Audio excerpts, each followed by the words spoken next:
Hi everyone, it's Kendall here, and today we have week number 17 in our continuing Brackman Mystery Series.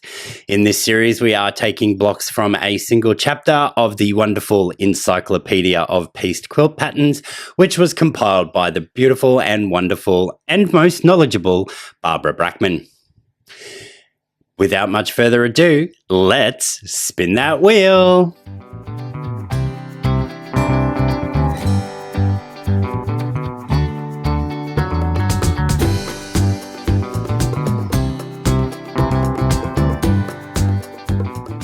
ID 1763 is another one of those blocks that I discussed last week that actually has 4 variations. So in Barbara's wonderful book, the Encyclopaedia of Pieced Quilt Patterns, it is listed as 1763A through to 1763D.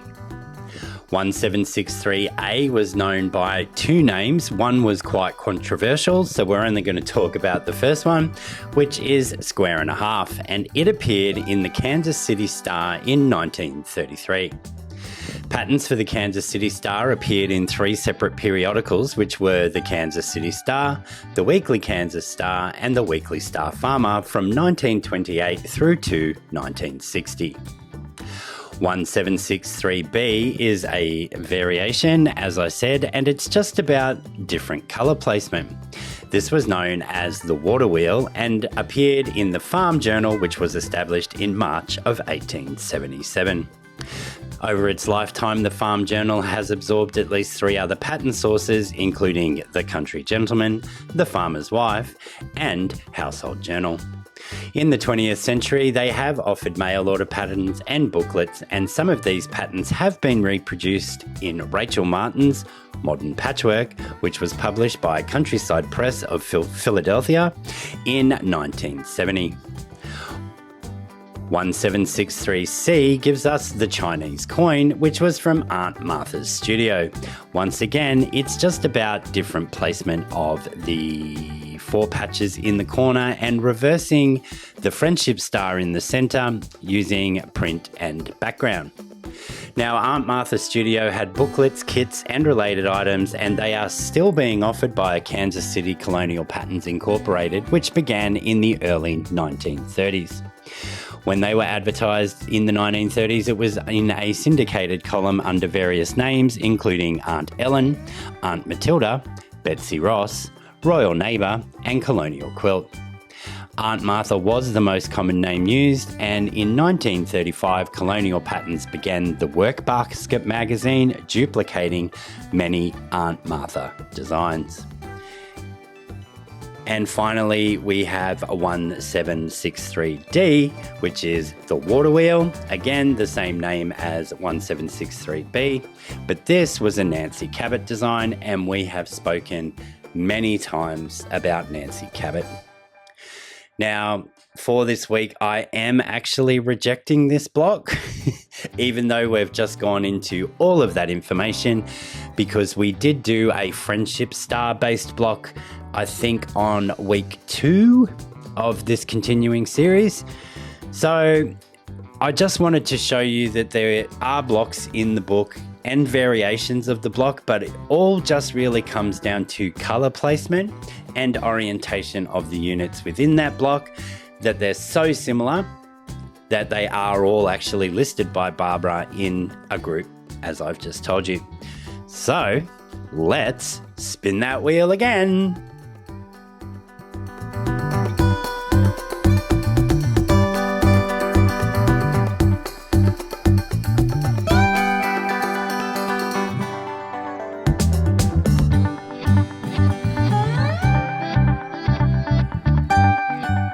Brackman ID 1615 gives us the Illinois roadblock, which is a Nancy Cabot design from 1933. We've covered Nancy before, but briefly, these appeared in a syndicated column which was written by Loretta Letner Rising for the Chicago Tribune throughout the 1930s.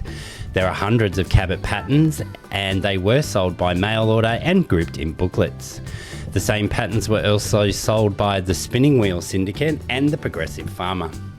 The Cabot column began in 1932 and continued throughout the decade. Patterns were reprinted in the 1960s and 70s by several small publishers, but are currently out of print again, as far as Barbara knew at the time of researching. Wilma Smith, writing as Nancy, indexed the Cabot patterns, and many of those patterns that have been attributed to Cabot by various indexes are probably not actually Nancy Cabot designs. Let's get on to this week's block.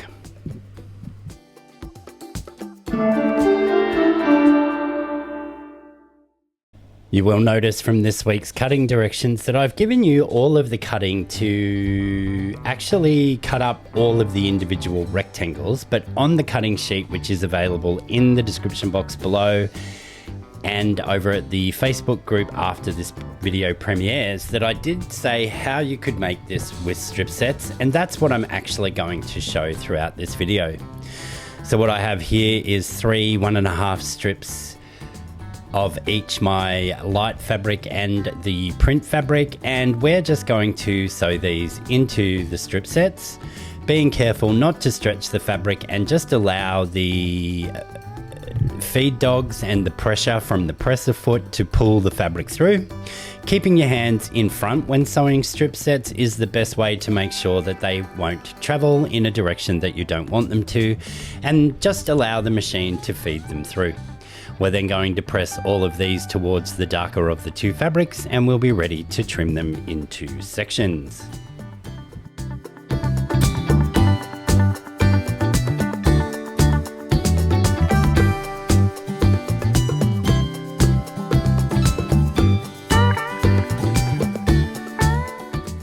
We now just need to cut these down into 20 2.5-inch sections. So to do that, and to save a little bit of time, we're just going to place 2 of our 3 strip sets together, as you see me doing here, with the opposite colours, so that our seam allowance in the middle nests, and we're going to have the seam allowance on the top pointing towards us, which will mean that as we cut through this, we won't move any of that fabric away. We're going to take a reference line from our ruler, and once again, sorry about the glare of my overhead lighting. I still haven't gotten around to fixing it. I don't see it while I'm working. And we have to cut now 2.5-inch sections, and we need a total of 20 sections. So we are doing 2 at a time here. So from this first lot, starting at 12.5 inches, we will get 5. Then we'll cut whatever's remaining from this strip, and then the total number that we need can be made up by cutting 4 from our other strip set. As I said, we do need a total of 20. This first lot will give us 10 individual pieces when we're cutting 5. So finish out this strip set, and you'll only need, or you should only need, to cut 4 2.5-inch sections from that remaining strip set.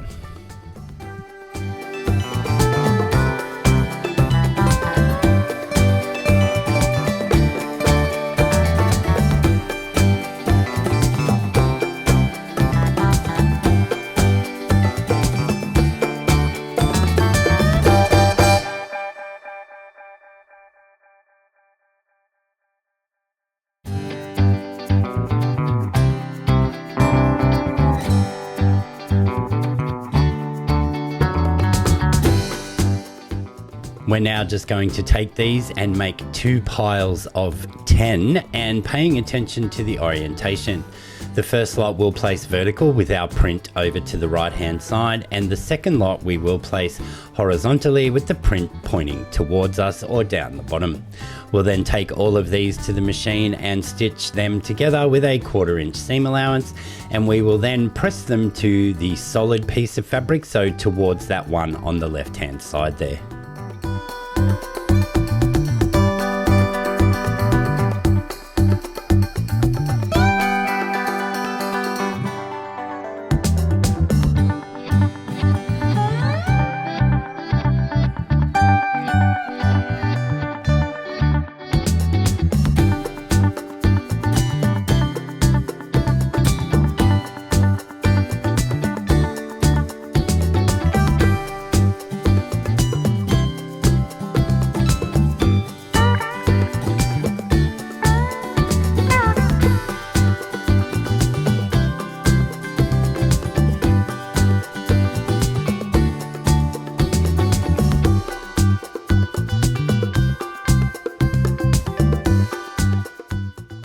you may have seen there throughout the pressing, I now have 2 stacks of 5 each, and we're just going to put this together to make sure that it looks like a pinwheel if they were half square triangles. Because we've pressed them all to that solid left-hand side, they will nest in the middle here.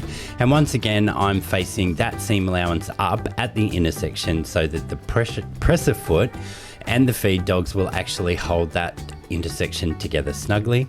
Once we've done this, I am actually just going to give it a slight twist to break the few stitches and spin those seam intersections before pressing.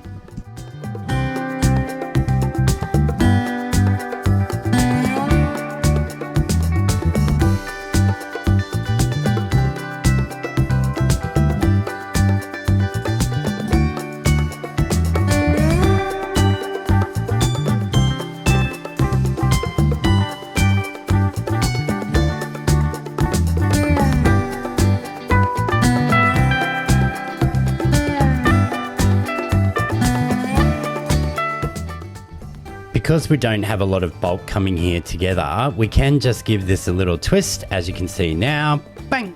And those stitches will actually just pop open, as there's not as much resistance as if it was half square triangles and you had like up to 6 layers there. And then we can just use our little quick unpick to take out the little stitches to make sure that they're nice and flat. And you'll notice that everything is now pressing towards that solid piece of fabric. This will give you the flattest blocks possible. We'll do this for all 5 and then we're ready to lay the block out.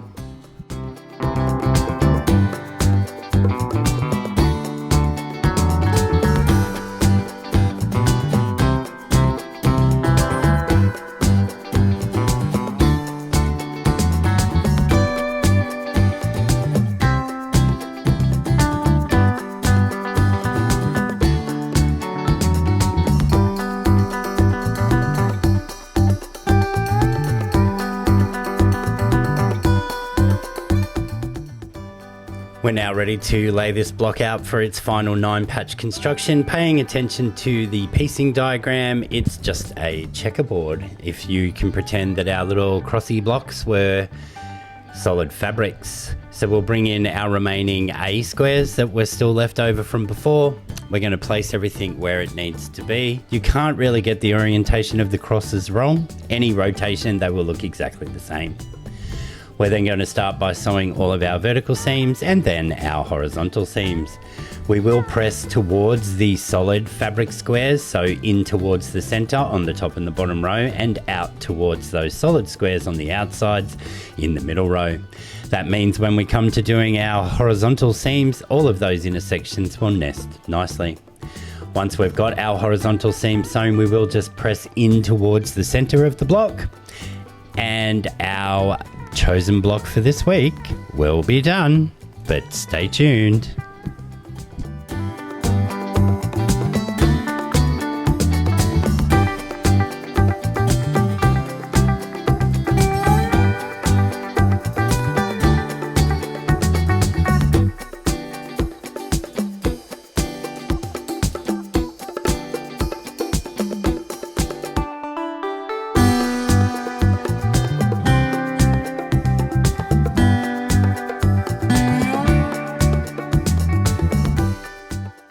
And there we have it. It's a simple block. It just has quite a few pieces, but hopefully, since I've shown you how to do this with the strip sets, it's not as many small little rectangles having to be sewn together.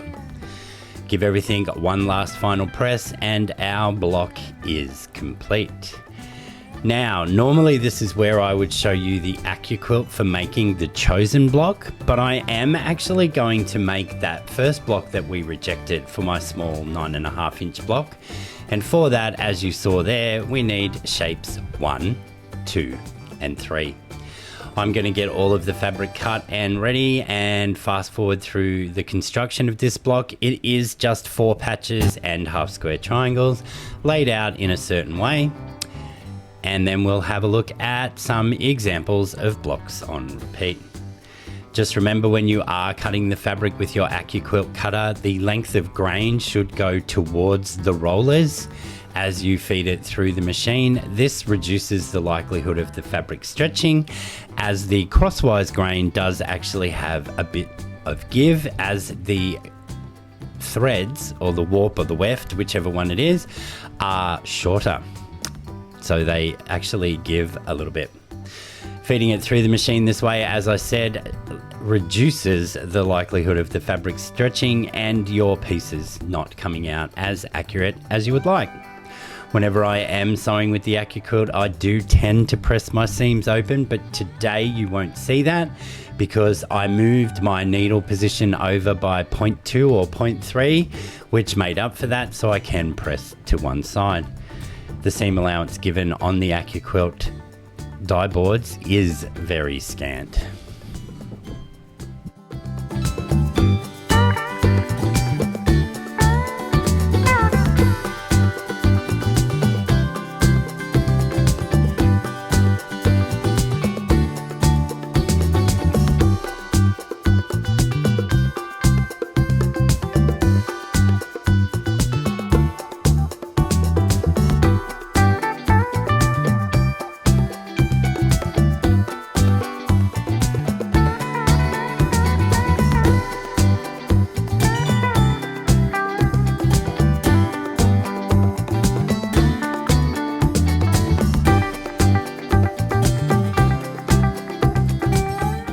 And just like our previous block, we will just give this one final press, and this version for my 9-inch quilt will be finished.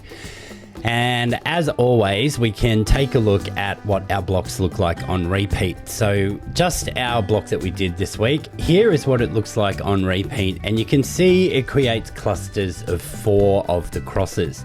Now that would look amazing, and all 3 of these options coming up would look amazing. Very, very scrappy.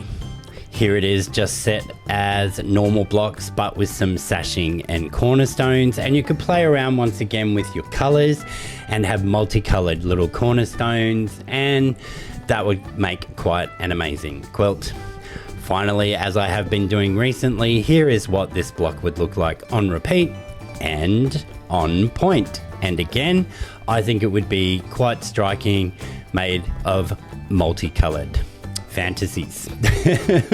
I don't know where I was going with that, but we got there in the end. Alrighty folks, a nice, simple and quite interesting block, especially once we put it on point for this week. We only have 1 block left to go, and then there'll be a 1-week gap while I compile how we're going to do the on-point setting. In that week also, I will come up with alternate settings for people to use who don't want to do the on-point setting. That will probably just be some sort of simple arrangement with some sashing and cornerstones, or maybe I'll offset every other block. I haven't really decided yet, as I'm focused on getting the on-point setting video done. At this point in time, I still have to make a couple of the blocks, but as you can see on the wall behind me, I already have 17 in each of my sizes, and that's because I have made a few of the rejected blocks. We will work out which 18 will go in my final quilt when I come to doing that on-point setting video. I can't wait to share with you all my tips and hints on doing an on-point setting and showing you actually how simple they really are. If you've liked what you've seen today, I would love for you to like the video, share it with a friend that you think may be interested, click that little subscribe button if you haven't already done so, but most importantly, tickle that little bell icon and you'll be notified of all my upcoming videos and you won't miss a thing. My next video will be on this upcoming Wednesday, and it will be the next in the Grandma's Kitchen series, which is a quilt-along hosted by Pat Sloan. I'll see you all again real soon. Bye for now.